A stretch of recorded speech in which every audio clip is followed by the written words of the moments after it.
Greetings, Captain Michael here. I'd like to talk a little bit about mask efficiency. We're all worried about masks, and a lot of people are making their own masks. We made some of our own. But what's really important about masks is not just the fabric, but also the fit. The reason that the gold standard is an N95, I happen to be lucky enough to have one N95 mask, is that they fit very, very snugly against your face, and that forces the respiration to come through the fabric so that it can be filtered. The N95 is considered the gold standard because it has two straps and a bendable nose piece to enable you to properly fit it to your face. One of the reasons that surgical masks aren't as efficient is because they do not fit the face as well.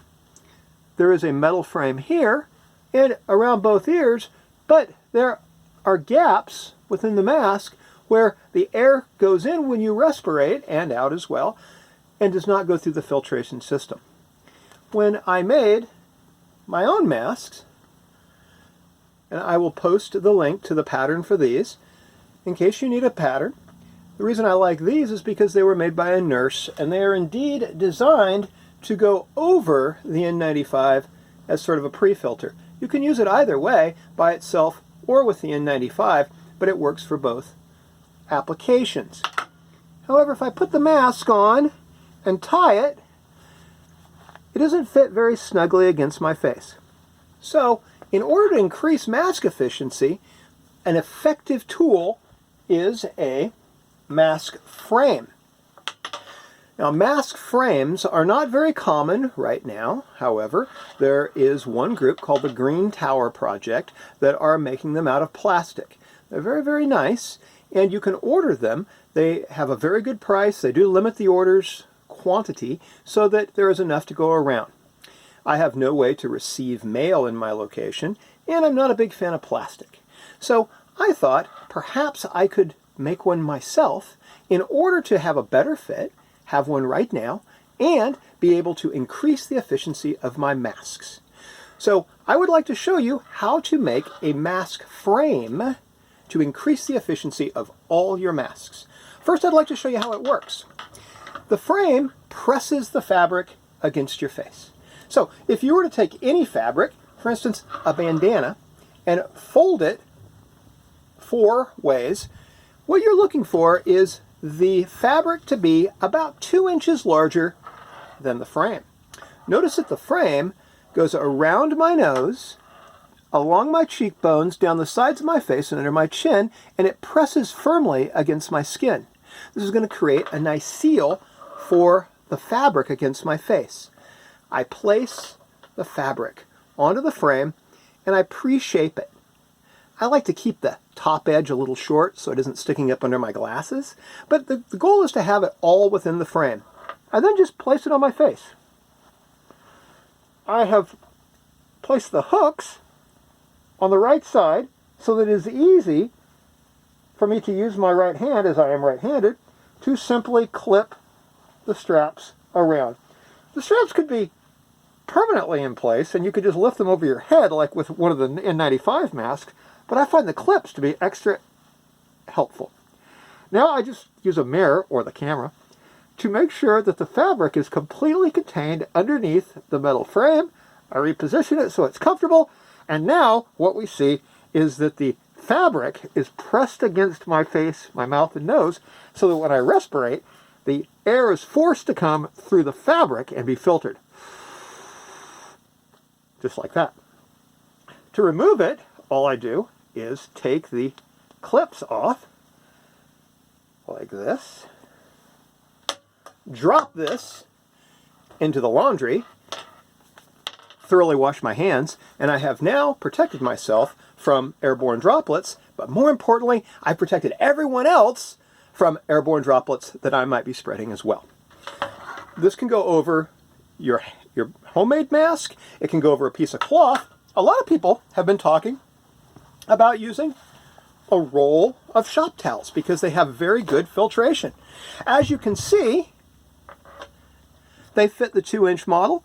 You put them on just the same, and then you just discard into the proper receptacle your shop towel when you're finished. So let's see how to make one of these using some very simple tools you might have around your house. You're going to need a pair of pliers.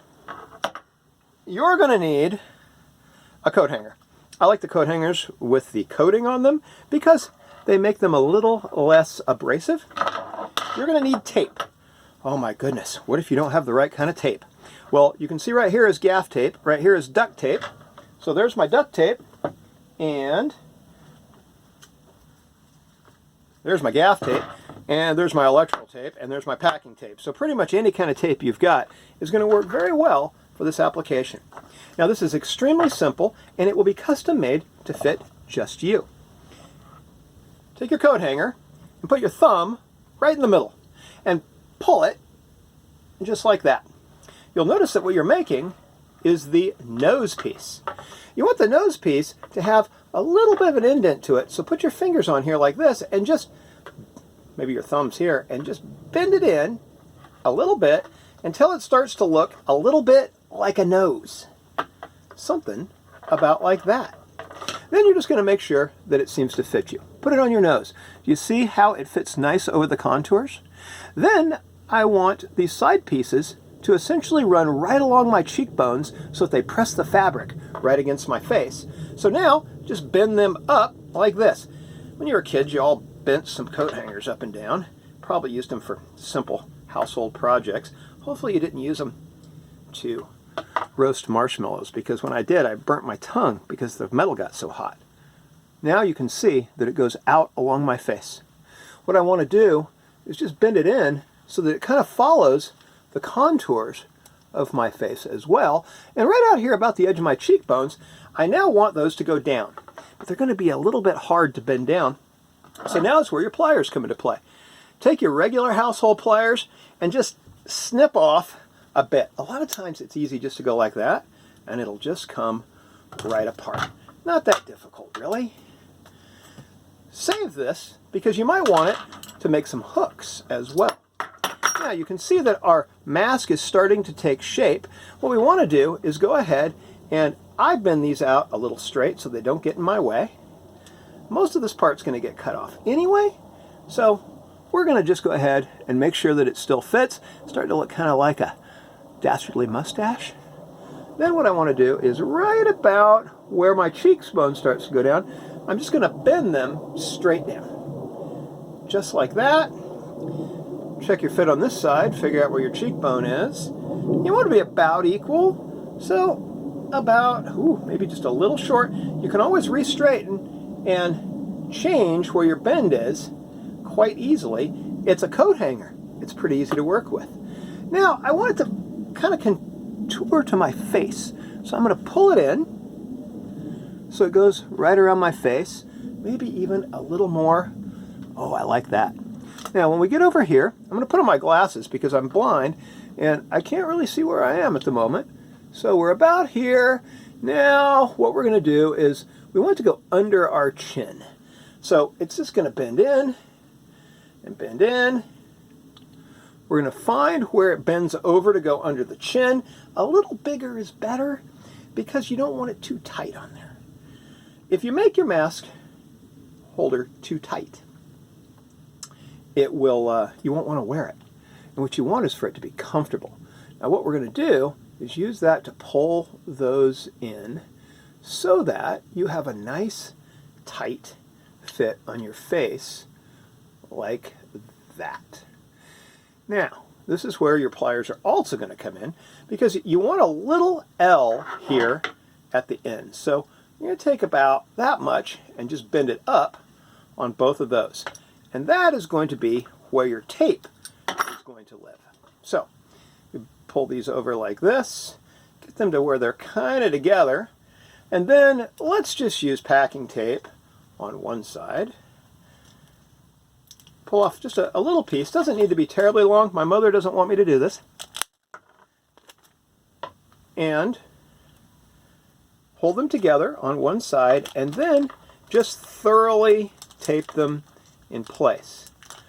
The packing tape is a little bit more persnickety than the duct tape or the electrical tape. But as you can see, if you just put a few layers on there, just keep wrapping it until it's all used up, it holds it really well in place. Over here, we could take a piece of electrical tape and do exactly the same thing around this side to hold the mask all together. Now, at this point, you're nearly done. All you really need to do is shape the mask to fit your face perfectly and add straps. Once you get it properly fitted and put the straps on, you may have to refit it again, but that's okay. So you're just going to go ahead, put it on, see how it fits. Got a little bit of a gap down here. Let's bend it in a little more. Give it a little bit of up bend there so it kind of curls up under my chin until I figure out where I like it. I've made this one just a little bit too wide, but that's okay. If I bend it right in the middle, you can see that it pulls it in more and more towards my face. It takes a little bit of manipulation until you get it to where it's going to sit perfectly against your skin. Much, much better. A little more here. I'm going to feel good about that. Now, I do want to caution you that this is going to be up against underneath your chin, maybe against your throat a little bit. So put a little bend in it that way so it isn't pressing too tight when you put on the straps. Now, that's feeling pretty good on my face there. I kind of like that it's touching my skin in most places. Now you just need to put some straps on it. For this model, I used hair ties. I just put them together until I had the length I wanted, and you notice that the bottom one is shorter than the top one, and that's because it goes around the back of your neck, where this one goes over the top of your head and pulls the mask frame up against your face. Now you could use a variety of things in order to make the straps. If you have some elastic, you could just tie the elastic on and then make sure it was the right length. You could use more hair ties, which is what I used, because they're simple and I have plenty of them. You could use a piece of shock cord and simply tie the mask frame in the back. You could make it out of a spare piece of homemade mask strapping, or the one that I'm going to add to these later on, because I'm going to do a little bit of sewing to make it nice and comfortable, is I'm going to use these old repurposed suspenders. And they are going to be very comfortable at holding this new mask that I've made against my face. A couple of very important things that you want to remember. The form is very important, so take your time and properly fit the mask against your skin. You can use the pliers to bend it around. The other thing is, don't make it too tight. It needs to press the fabric against your face. It doesn't need to leave indentations in your skin. And again, if you put it on too tight, you're going to be less apt to wear it, and you're going to fiddle with it a lot. You don't really want to touch it. So this will improve the efficiency of all your masks. You could use it over an N95 if you made it a little bit smaller in case the straps were starting to wear out. I wouldn't do it initially because the N95s are very, very efficient. But if you only have one, like I do, when it starts breaking down a little bit, I am going to make a little bit smaller mask frame that fits exactly over the N95 so I get a little bit more use out of it. I hope that you're staying safe. I hope that you and your family are doing everything you can in order to protect yourselves and those around you. And just so you all know, I know this is a concern for everyone. Under regular quarantine protocol, to make this video, I am indeed wearing no pants. I'm Captain Michael. If you've enjoyed the video, please hit like and subscribe down on the bottom there. It helps me build my audience and get the mask frames out to more and more people. I will put in the links below the pattern for the masks that I made that enabled me to use them over an N95, and for the Green Tower Project, who make the mask frames in plastic in case you decide you'd like to order some. Thanks again. Captain Michael here in the middle of the quarantine with no pants.